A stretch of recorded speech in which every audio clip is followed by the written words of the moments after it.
নিজেরাও কিন্তু তাদের আন্ডারে চলে আসবে এবং ফেস্টিভ্যালের শুরুটা কিন্তু এখান থেকেই হয় এবং সেই শুরুটা অলরেডি তারা করে দিয়েছে।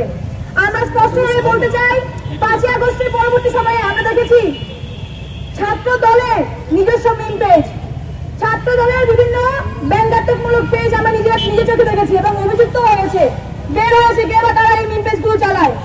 আমরা দেখতে পেয়েছিলাম গতকালকে হাসান আব্দুল্লাহ যখন সংসদে এই হাসান হাসিমের কথা বলেছিল, তখন ঠিকই চিফ হুইপ দাঁড়িয়ে বলেছিল আমি দুঃখ প্রকাশ করছি, কিন্তু সেই দুঃখ প্রকাশ তিনি কিভাবে করছেন এখনো পর্যন্ত তাকে মুক্তি দেওয়া হয় নাই।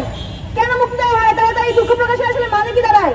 মানে কি দাঁড়ায় যে আমরা বলবো যে আমরা আছি কিন্তু আমরা নাই। এই না থাকা মানে আসলে কি দাঁড়ায়? এবং আপনাদের কাছে প্রশ্ন রাখতে চাই যে এই যে আপনারা মিডিয়া, আপনারাও কিছুদিন পরে তারেক জিয়া হয়ে কাজ করবেন কিনা, আপনারা দুদিন পরে সরকার হয়ে কাজ করবেন কিনা, এই জিনিসগুলো আপনারা মাথায় রাখবেন। এবং আপনাদের প্রতি আমাদের আহ্বান থাকবে, সরকার 5 বছর পরে 10 বছর পরে পাল্টাবে, কিন্তু বাংলাদেশের সংবাদ মাধ্যম যদি স্বাধীনভাবে কাজ করতে না পারে তাহলে আপনাদের মতো মানুষ কিন্তু অনেকে ফ্যাসিস্ট হয়ে উঠতে সাহায্য করবে।